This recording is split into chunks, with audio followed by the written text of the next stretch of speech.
Okay, this week we're going to be talking about research questions and research design.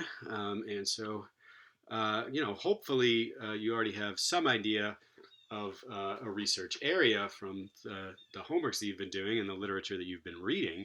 And today we're going to talk a little bit about formulating a research question and then also about how you might answer research questions. So first of all, uh, in order to have a research question that's sort of tractable for this class or any other purpose, the research question must be obviously possible to answer, and that's going to hold within practical constraints, right? And so, in general, in real life, if you were going to have to do the project that you're proposing in this class, you need to consider the resources that you have available to you, time, facilities, money, people to help, things like that. Now, for the project in this class, because we're not actually planning on carrying out the research, you are free to propose a much broader range of possible studies, including things that maybe wouldn't be practical in the real world, but you can still propose that would involve sophisticated equipment or more time or larger subject groups than you might actually be able to get in real life. But of course, if you're actually carrying out a research project for real, you need to think about the practical constraints. The maybe most important thing for this class is that the research question has to be specific. And so we're all sort of starting out reading in a broad area of research, trying to figure out what interests us. But eventually, in order to write a really well formed research proposal, you really have to have a very specific question that you're trying to answer. And this can be, sometimes a little bit disappointing for people who are just entering into this world because you want to answer big, broad questions about the nature of the universe and language and people and teaching. But in general, in order to actually be a productive project, you need to have a fairly narrow question that you're trying to investigate because we can really only study one thing at a time. Right? And so it's going to be important to keep narrowing your topic, narrowing the particular kinds of things that you're trying to figure out in order to get a really specific research question that can actually be addressed with a single project.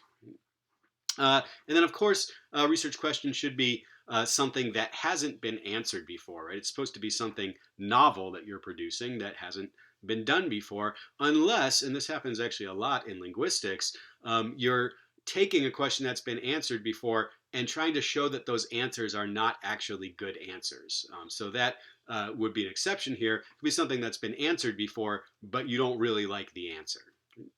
So those are things that you need to have for a research question. And then, of course, there's also something you should have for your research question. That is, it should be interesting to somebody other than you. Right. So in our field and in all academic fields, really, people are becoming, increasingly expert about narrower and narrower topics. And it sometimes feels like, oh, that's the guy who studies this one specific thing that nobody else is interested in. And he publishes 18 papers a year, but nobody reads them. And so it's a good idea to try to pick some research topics that are actually being discussed out there by other researchers. That's why we started off the class by just sort of diving into existing research. I want you all to have an idea about what kinds of questions are actually being discussed out there, what kinds of research is going on, what do people find interesting.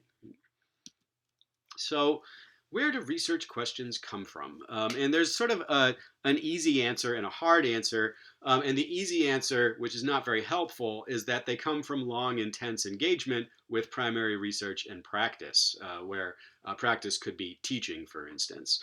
So, if you've been teaching for 20 years, then you have a nose for what interesting questions about teaching are. If you've been reading linguistics research for 20 years, then you begin to understand what are the obvious questions that arise in this area and that area. But of course, we don't come into this class with that kind of a background, and so we're going to need ways of sort of generating ideas for research questions. And here are some sources that you might want to think about when you're thinking about a narrow question you're interested in answering. Special personal interest. This is absolutely something that goes into figuring out research questions. Claims that were made in the literature and something you read that you think might be wrong or that you just want to find out more about. you'll often find in different kinds of papers, the authors will suggest topics for further research, usually towards the end of the paper. And this happens more often in review or overview papers, which Perry refers to as secondary literature. These are papers that try to sum up what we know about some topic, and then they often, in addition to that, will suggest things we don't know about those topics. And then also this happens as well in primary research papers, maybe to a lesser extent, but once you've uh, answered the questions you set out to answer in your research paper, you might then discuss, well, here's some things that would be interesting to check next time, or in our next project, we could look at this thing. Right? So you'll often find that in primary research papers. And then this last one, discussions with teachers or with other students. This is actually a really important way of generating research questions, right? Because it's the same kind of engagement that you might get from reading a paper online, but often it's just a little bit more fruitful when you're having discussions with actual live people around you. Now, in the current state of our department, this is obviously difficult, but we do still have Zoom meetings, and I would encourage you to talk to the professors in the department and eventually to the other students if we all manage to get here at the same time. So here's some examples or some little bit of elaboration on how each of these might look. What is special personal interest? Well, I noticed that when I teach English, uh, and I teach this topic X in English, sometimes when I teach it in approach Y, it works better than in approach Z. I wonder if that's like a systematic thing. I should look into that, right? That's something that might be personal interest for you. This is more for sort of basic linguistics. Every time I read about a language that has this feature, X, it seems like it also has this other feature, Y. I wonder if there's something to that.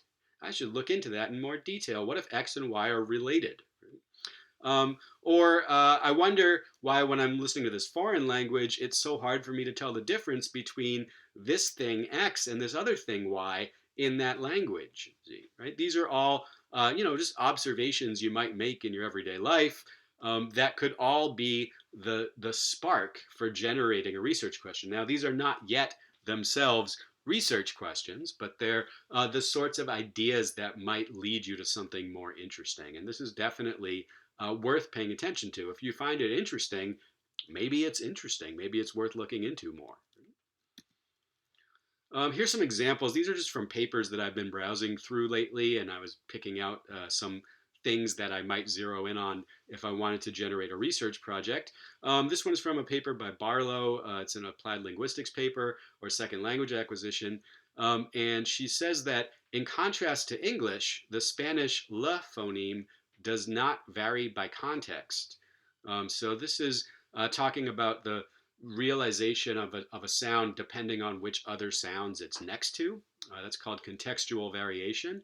And in English, there's substantial variation in what this l sound is like, depending on whether it's at the beginning of a word or the end of a word or after a consonant.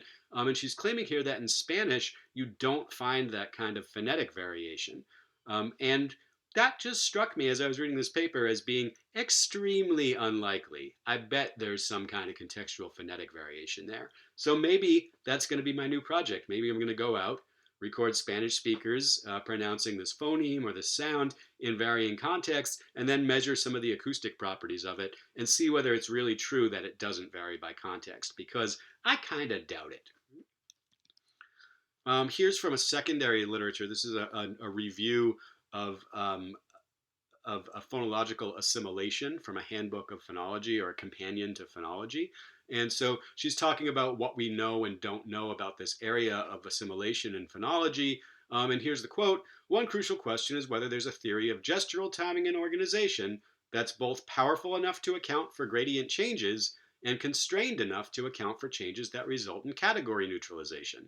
Another challenge lies in integrating articulatory and perceptual approaches." Now, there's a lot of jargon in here that you might not understand. These are all referring to ideas about the way that you coordinate your speech articulators in time, and the way that that interacts with the lexicon and systems of semantic contrast in your language. And the important thing to understand here is that she's giving two big areas that need to have progress made in them. Right? So here's actually two different ideas for things I might pursue. I'm interested in assimilation, and I've been sort of studying how assimilation works, but I don't quite have an idea for what I'm trying to do in that topic. Well, here's two big ideas. Maybe I can come up with a framework that deals with both gradient changes and category neutralization on the one hand, or maybe I should think about how your articulatory movements, your physical vocal tract movements relate to speech perception and how that could factor into assimilation. Here's two suggestions from Lisa Ziga. Uh, this is from a paper about what is this one about? It's about children with specific language impairment and what kinds of speech perception difficulties they have pertaining to stress and syllables. And so here's a question they ask at the end here. Uh, Whether children with language and literacy impairments can succeed in rhythmic and metrical tasks when they're given musical stimuli remains to be established. So they use speech stimuli in this experiment, and they're saying it would be kind of interesting to see what would happen if you gave them musical stimuli instead, because both speech and music have this sort of rhythmic property. Or here's another one. It certainly seems worthwhile to explore the use of rhythmic training interventions with speech and language impaired children. Right. So this first suggestion was a basic science kind of suggestion for what you might investigate next. This one is a clinical application. And they're saying, well, given that there seems to be this deficit in perceiving the timing of sort of syllable level units in stress, it would be interesting to see if you train children in rhythm, whether that might actually help with these disorders, right? So here's two suggestions for future projects. And these are the kinds of suggestions that you might pull out of a paper and decide, hey, that sounds really neat. I'm going to go pursue some version of that. So often, the suggestions in existing research papers can be a rich source of ideas for what you might want to pursue in the future. Um, and then finally, discussions with teachers or other students. Being in an academic program has advantages, other than just getting a degree. This is also a community, right? And it's a community of knowledgeable, interested people who are thinking about the same kinds of things that you are, probably, right? Whether that's going to be language teaching or describing linguistic systems or whatever, right? There's people in our community, our department, who are experts in these things, who will know a lot and who are interested in talking to you about them. And so, absolutely, you should, if you're developing research interest, if you want to know more about something, absolutely email professors in the department. All the professors in our department are really friendly people who care a lot about students, and they're happy to talk to you. We're actually happy when students send us emails to say, hey, can I talk to you about something sometime? We like that a lot. It makes us feel useful. So please do get in touch with me or with any other professors. And if you're wondering whether there's somebody in the department who would know about the thing you're interested in, you can ask me about that. I'll probably be able to connect you to somebody who will know about the topic that you're interested in. So this is definitely something to take advantage of while you're in our program. I apologize again that we're not really in a place to have very easy in-person interactions at this point. But even now, with everybody working remotely and whatever, it's still possible to have conversations with people, to have meetings with people. And of course, this will get much easier once we're all back in the classroom, hopefully. So you've gotten this far. You've figured out something to study. Right? You have a question now, and now you need to find out what's been written on that topic before. Right? And so this is something that we've already been working on, and we are already reviewing the literature in our areas. Hopefully, if we pick something that's related to what we've been reading about, then we'll already have a head start on figuring out what people have said about this topic before. That said, you're always going to want to be searching the literature to make sure that nobody's, done your study before, more or less. And you're going to want to also, of course, which is what you're doing now, critique those previous papers that you find and then write a review of them. So at some point in your research paper, you're going to need to review what's been written about your topic and explain why you think there are things missing or things that are wrong with that literature. And this we've already started on, right? So even before we really have a specific topic, we're sort of already begun this part. And of course, that's going to take up much of the next month or two in this class. Right? You're going to need to figure out how to ask the question. So, what kind of data and how much data are you going to need? Where data here is being interpreted very, very loosely. So, this could mean something super formal like a laboratory experiment, or it might mean something like I need to pull out some descriptions of phonological systems from descriptive grammars that were written over the last 70 years by linguists. Or it might be like I need to get some illustrative case studies of specific classrooms where they've tried uh, this particular teaching method and be able to describe those classrooms. Those are all data to my mind. Some of them are data that you're going to analyze quantitatively, and some of them are data that you're going to, illustrate or describe qualitatively, but they're all data, right? They're things that happened out there in the world or reports of things that happened out there in the world that you're going to incorporate into your research. So in order to learn about this, we're going to need to learn a little bit about hypothesis testing, experimental design, and data gathering methods. We'll do some of that in this lecture this week. We'll talk about the first two at least. If you ever get to the point of actually going out to gather data, come talk to me. But we're not going to cover that in such detail in this class because it's not realistic to think that everybody in here is going to be able to actually go out in the world and gather all their data and analyze it in one semester. So that's going to be maybe left for another time. And then you need to figure out how you want to analyze your data, right? And this is really has a wide variety of possible uh, ways of being accomplished in linguistics and applied linguistics. So in particular, linguistic analysis, like basic linguistic analysis of, hey, here are two phonemes in this language and they're contrastive, or this is what a noun phrase looks like in Swahili, right? These are going to be very, very different ways of analyzing data than you might do for an experiment, where you'd probably be using statistics.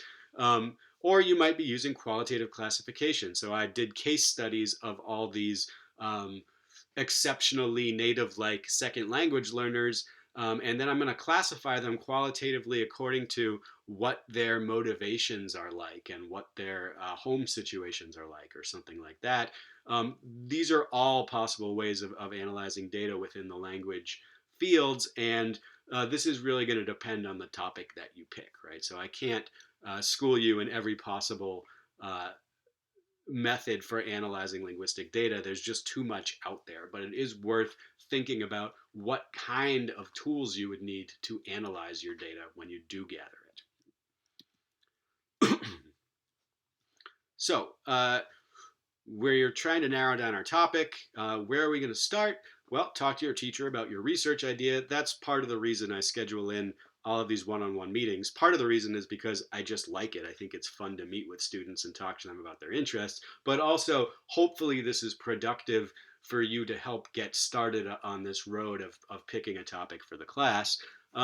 You're going to need to eventually formulate a research question or a set of research questions. This is, tends to be stressed in sort of textbooks, but maybe is less important than you might imagine. Form a hypothesis. In other words, what do you think you're going to find? And that's generally taken to be, an integral part of the scientific process, but I think it's a little bit more complicated than that. And I'll talk about hypotheses and hypothesis testing a little bit later in the slides for this week. But that's definitely something people say.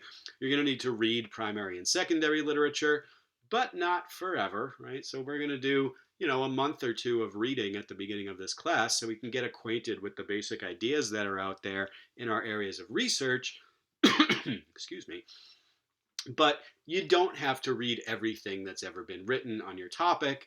And of course, that could be actually quite different in other fields. So, in particular, in some humanities fields, like in history, it really is expected that you're going to have read almost everything that's ever been written on your specific topic.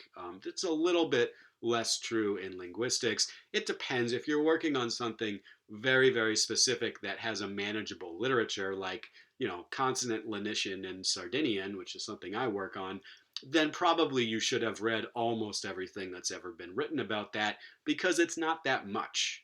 But if you're studying something more general, stay within reason. Don't keep reading forever. You eventually need to go out there and do something.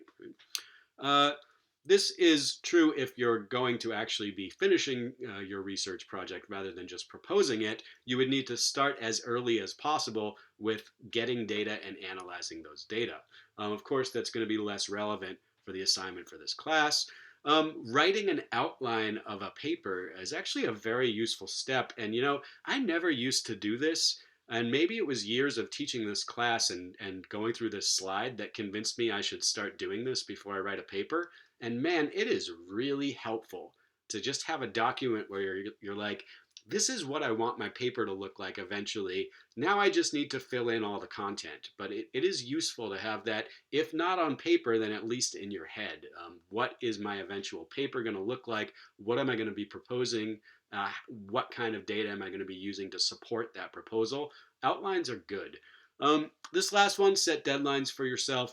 I mean, of course, this is a personal choice. Some people don't even need to do this. Other people are terrible with deadlines. Um, if you know that you have trouble meeting deadlines, it really is a good idea to give yourself artificial deadlines. Like, I have to have this part done by the end of the week. Otherwise, I fail or I'm in big trouble.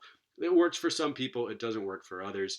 Everybody deals with deadline pressure differently. I will say, just as a general comment, that in academia, uh, there is a very, very common uh, problem with deadlines. So if you have trouble getting things in by a deadline, if you're late with things, if you end up doing all your work at the last minute, that does not make you a weirdo or a defective person. This is super, super common in just about all the academic fields that I know of. We're always running behind, we're always late with things. I hate it. It drives me nuts. I'm actually a pretty tight deadline person myself. But if you are the kind of person who has trouble with deadlines, that's not going to disqualify you from a career as a researcher. You might drive me nuts, but it is pretty normal for this to happen.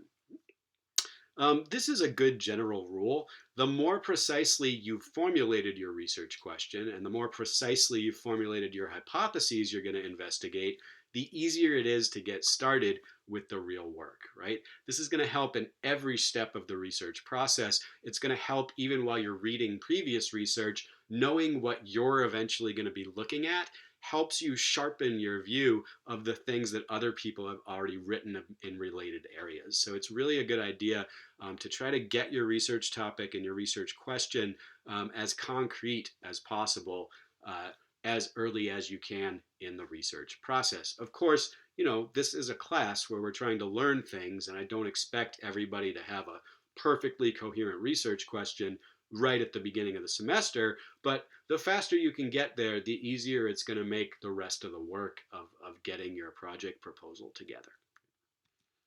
Okay. Um, yeah, let me go over these couple slides, then I'll break. This is Perry's overview of all the different kinds of research designs that show up in applied linguistics. And the whole first section here, that's roughly inside this ellipse or this oval, is observational procedures. And for all intents and purposes, these don't really exist in basic linguistics. I'm not going to be able to teach you much about any of these. So if you want to propose a qualitative research project, I'm happy to work with you on that.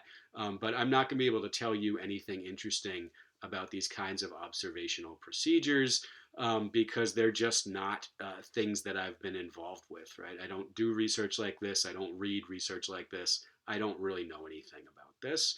And even for the second set here, which are instrumental procedures, right, where you're sort of measuring something out there in the world, or having people complete instruments that can be measured objectively. I do this kind of research, but the actual materials involved here are going to be radically different in basic linguistics than they are in applied linguistics. That said, the overall principles of research, right, and the ideas that you need to digest in order to do competent research, those are not going to be different from field to field. So the specific kinds of questionnaires or procedures that you might use in applied linguistics will be different than the kinds of specific instruments and procedures that I use in my basic linguistics research.